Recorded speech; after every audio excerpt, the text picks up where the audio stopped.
بسم اللہ الرحمن الرحیم۔ عزیز طلباء و طالبات، السلام علیکم ورحمۃ اللہ وبرکاتہ۔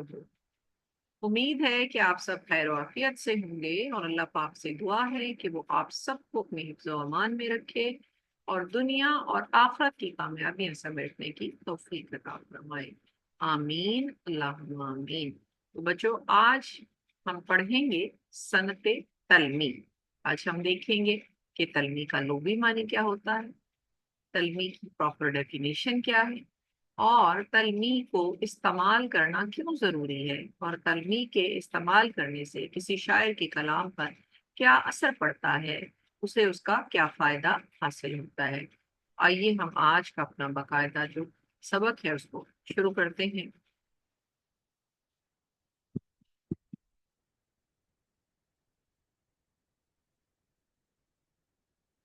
سے پہلے تلوی کے لغوی معنی دیکھتے ہیں۔ بچوں، تلوی کے لغوی معنی ہے اشارہ کرنا، کسی چیز کے بارے میں بتانا، اشارے سے بتانا، پورا نہیں بتانا کہ یہ فلاں چیز ہے یا فلاں واقعہ ہے یا کچھ ہے، بلکہ صرف آپ اشارے کے ذریعے کسی چیز کی وضاحت کرتے ہیں۔ جب آپ اشارہ کریں گے تو اس پڑھنے والے کے ذہن میں اس اشارے سے پوری بات سمجھ میں آ جاتی ہے۔ تو لغوی معنی ہے بچوں اس کے اشارہ کرنا۔ اور شاعری کی اصطلاح میں اگر آپ دیکھیں، اس کی تعریف دیکھیں پراپر، تو شاعری کی اصطلاح میں تلمیح سے مراد ہے ایک لفظ یا مجموعہ الفاظ، یعنی کہ ایک لفظ یا دو تین لفظ، ٹھیک ہے، ان کے ذریعے کسی تاریخی، سیاسی، اخلاقی یا مذہبی واقعے کی طرف اشارہ کرنا تلمیح کہلاتا ہے۔ تو بچوں، کسی ایک لفظ یا دو یا تین الفاظ کے مجموعے کے ذریعے جب شاعر اپنے کلام کے اندر کسی تاریخی واقعے کو بیان کرتا ہے، کسی سیاسی واقعے کو بیان کرتا ہے، یا پھر اخلاقی یا مذہبی واقعے کی طرف شاعر اشارہ کرتا ہے، تو پھر سمجھ آتی ہے کہ اس نے تلمیح کا استعمال کیا ہے۔ اب ہم دیکھتے ہیں کہ تلمیح کا فائدہ کیا ہے، شاعر تلمیح کیوں استعمال کرتے ہیں، یا کلام میں اس کا استعمال کیوں ضروری ہے۔ تو بچوں، تلمیح کے استعمال سے شعر کے معنوں میں وسعت اور حسن پیدا ہوتا ہے، یعنی کہ اس کے معنی جو ہیں اس میں زیادہ گہرائی آ جاتی ہے، زیادہ وسیع ہو جاتے ہیں، صحیح طریقے سے انسان اس کو سمجھ سکتا ہے، اور وہ شعر جو ہے، وہ کلام جو ہے وہ خوبصورت بھی ہو جاتا ہے۔ اور مطالعہ شعر کے بعد، یعنی کہ شعر پڑھنے کے بعد پورا واقعہ پڑھنے والے کے ذہن میں واضح ہو جاتا ہے، یعنی کہ جیسے ہی آپ ایک شعر پڑھیں گے تو آپ کو پوری بات سمجھ آ جاتی ہے کہ اس میں کیا بات شاعر نے بیان کی ہے، صرف اس ایک لفظ کے ذریعے سے۔ آئیے اب باقاعدہ ہم مثالوں کے ذریعے سمجھتے ہیں کہ ہمیں شاعر نے کیا بتانے کی کوشش کی ہوتی ہے اپنے کلام میں، اور ہم اسے کیسے سمجھ سکتے ہیں اور لطف اندوز ہو سکتے ہیں اس سے۔ سب سے پہلی جو مثال ہمارے پاس آ رہی ہے بچوں، دیکھیے، مثال کے طور پر مرزا غالب کا ایک شعر ہے، ٹھیک ہے۔ مرزا غالب کے بارے میں آپ جانتے ہیں، ان کا پورا نام اسد اللہ خان غالب ہے، اور غالب ان کا تخلص ہے، اسی لیے یہاں پر ان کے نام کے اوپر ان کے تخلص کی علامت بھی جو ہے وہ استعمال ہوئی ہے۔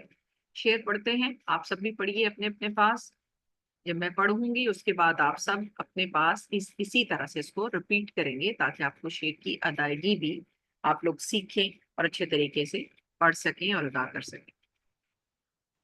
کیا فرض ہے کہ سب کو ملے ایک سا جواب، کیا فرض ہے کہ سب کو ملے ایک سا جواب، آؤ نہ ہم بھی سیر کریں کوہ طور کی۔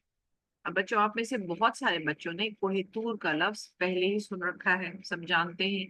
اب ہم دیکھیں گے کہ یہاں کوہ طور کے بارے میں شاعر نے کیا بتایا ہے۔ ایک لفظ اس نے کوہ طور استعمال کیا، تو آپ سب کو یاد آ گیا ہوگا، بہت سارے بچوں کو، کہ کوہ طور ایک ایسا پہاڑ تھا جس کے اوپر ہمارے ایک نبی جو تھے اللہ سے بات کرنے کے لیے جایا کرتے تھے۔ یاد آیا سب کو اس واقعے کے بارے میں؟ جی بالکل۔ اچھی، تو اس شعر میں بچوں اس واقعے کی طرف اشارہ کیا گیا ہے جب حضرت موسیٰ علیہ السلام کوہ طور پر چڑھ کر اللہ تعالیٰ کو، جب حضرت موسیٰ علیہ السلام نے کوہ طور پر چڑھ کر اللہ تعالیٰ کو دیکھنے کی خواہش کی تھی۔ حضرت موسیٰ علیہ السلام نے اللہ تعالیٰ سے کہا کہ میں آپ کو دیکھنا چاہتا ہوں۔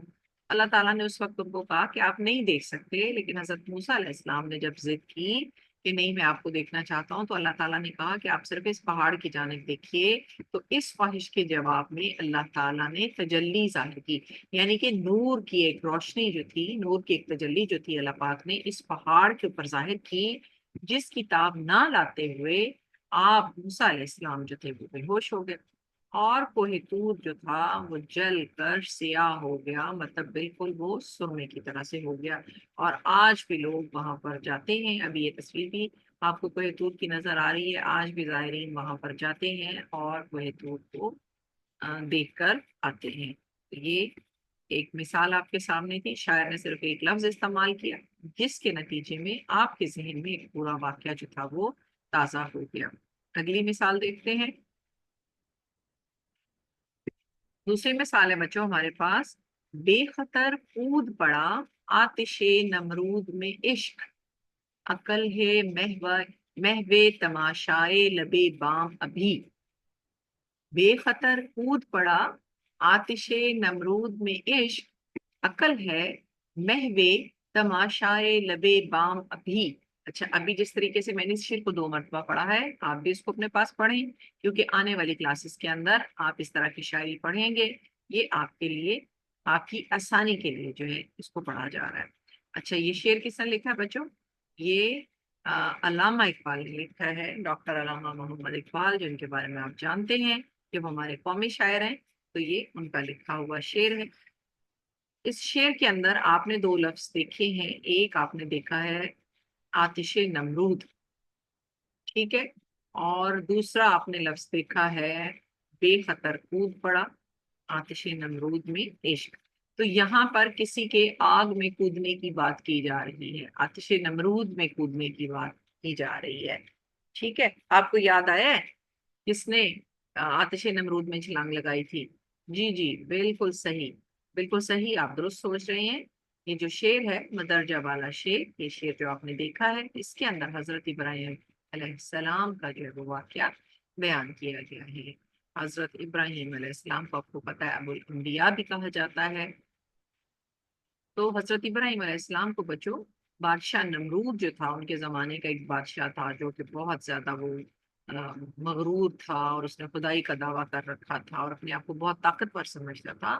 اس نے حضرت ابراہیم علیہ السلام کو کہا کہ آپ مجھے سجدہ کریں، اور اس نے آپ علیہ السلام کو جو تھا آگ میں جلا دینے کی دھمکی دی، اور کہتا تھا کہ اگر آپ ایسا نہیں کریں گے تو پھر میں آپ کو آگ میں جلا دوں گا یا آپ میرے سامنے سجدہ کرو۔ تو حضرت ابراہیم علیہ السلام غیر اللہ کے سامنے سجدہ کرنے کے بجائے آگ میں کود پڑتے ہیں، یعنی کہ اس وقت وہ آگ میں کود پڑے، اور پھر اللہ کے حکم سے یہ جو آگ تھی وہ حضرت موسیٰ علیہ السلام کے لیے بچوں ٹھنڈی ہو گئی، پھولوں کی طرح سے ہو گئی، گلشن بن گئی۔ تو یہ اللہ کے حکم سے اسی وقت آگ جو تھی وہ ٹھنڈی ہو گئی۔ نمرود نے سوچا تھا کہ میں اتنی بڑی اس نے آگ جلائی تھی کہ کوئی اس کے قریب نہیں جا سکتا۔ اس نے ایک چیز ایسی بنائی تھی، ایک کیا کہنا چاہیے اس کو، منجنیق کی طرح کی ایک چیز اس نے بنائی تھی، جس کے ذریعے بہت دور سے، غلیل جیسے ہوتی ہے اس طریقے سے بہت دور سے اس نے حضرت موسیٰ علیہ السلام کو آگ میں پھینکا تھا، اور وہ سوچتا تھا کہ وہ جل کر کوئلہ ہو جائیں گے، مگر اللہ کے حکم سے اللہ تعالیٰ نے ان کو محفوظ رکھا، اور پھر بہت ساری دنیا حضرت موسیٰ علیہ السلام پر ایمان لے آئی۔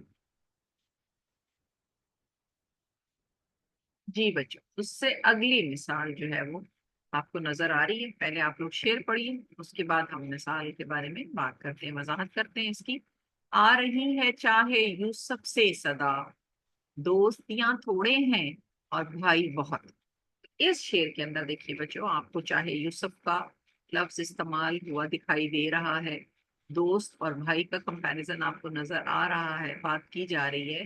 تو بچوں یہاں پر چاہے یوسف کی تلمیح کا جو ہے وہ استعمال ہوا ہے۔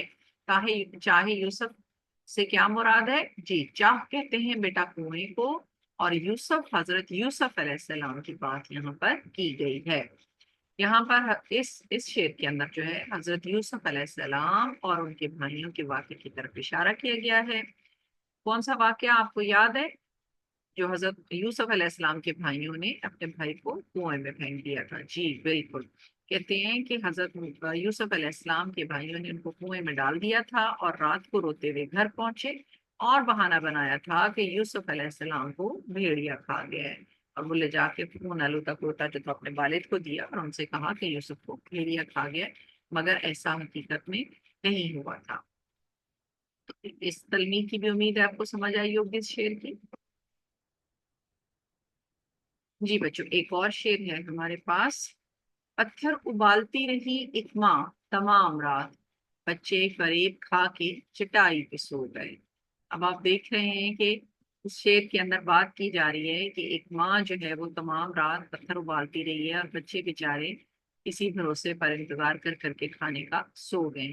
تو بچوں اس شعر کے اندر جو ہے وہ اشارہ کیا گیا ہے حضرت عمر بن الخطاب رضی اللہ تعالیٰ عنہ کے زمانے کے، بات کی جا رہی ہے۔ آپ کے دور خلافت میں ایک واقعہ ہوا تھا جس کے بارے میں مورخین لکھتے ہیں کہ جوار مدینہ میں، یعنی کہ مدینہ کے ارد گرد، مدینہ کے قریب جو تھا، ایک قافلہ کہیں سے آیا اور وہیں ٹھہر گیا۔ ایک قافلہ آیا تھا اور وہیں پر اس نے قیام کیا۔ قافلہ ہوتا تھا جس میں بہت سارے لوگ ایک گروپ کی صورت میں ٹریول کرتے تھے۔ اچھا، اس قافلے کی ایک عورت رات میں اپنے بھوکے بچوں کو تسلی دینے کے لیے چولہے پر پانی بھرے برتن کو گرم کرتی رہی۔ اب اس کے پاس کھانے پینے کا کوئی سامان نہیں تھا جو اپنے بچوں کو دیتی، تو اس نے اپنے بچوں کو بہلانے کے لیے صرف ایک برتن جو تھا وہ آگ پر رکھ دیا اور اس میں پانی ڈال دیا، اور بچے سمجھتے رہے کہ ماں ہمارے کھانے کے لیے کچھ پکا رہی ہے۔ اچھا، مگر پھر بچے جو تھے وہ انتظار کرتے کرتے سو گئے، اور حضرت عمر رضی اللہ تعالیٰ عنہ نے گشت کے دوران یہ صورتحال دیکھی تو تڑپ گئے۔ جب آپ کو پتہ چلا کہ یہ بچے رونے کی آواز سنی اور پھر اس کے بعد وہ آئے تو دیکھا، وہاں سے پوچھا تو اس نے بتایا کہ میرے پاس کچھ نہیں ہے پکانے کے لیے، اور میں صرف بچوں کو بہلانے کے لیے میں نے آگ پر یہ برتن رکھ دیا ہے۔ تو حضرت عمر فاروق بہت پریشان ہوئے اور پھر فوراً اپنے غلام کو لے کر بیت المال آئے۔ بیت المال بچوں وہ جگہ ہوتی تھی جہاں سارا جو تھا مسلمانوں کا مال وغیرہ اکٹھا کیا جاتا تھا اور اس کے بعد اس کو ضروریات کے مطابق خرچ کیا جاتا تھا۔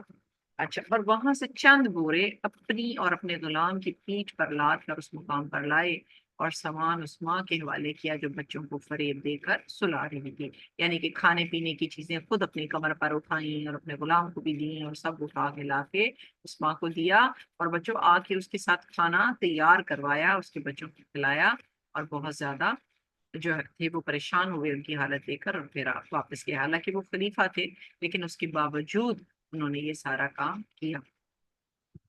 امید ہے بچوں کہ آج کی جو ویڈیو ہے وہ سمجھ آئی ہوگی، پسند آئی ہوگی۔ اب آپ اس کو دوبارہ سنیں، سمجھیں، تلمیح کی جو تعریف ہے اس کو اپنے الفاظ میں لکھیں، اور اس چینل کو سبسکرائب کریں، لائک کریں، شیئر کریں، اور نئی ویڈیوز کے لیے گھنٹی کا بٹن ضرور دبائیں۔ اپنا بہت خیال رکھیں۔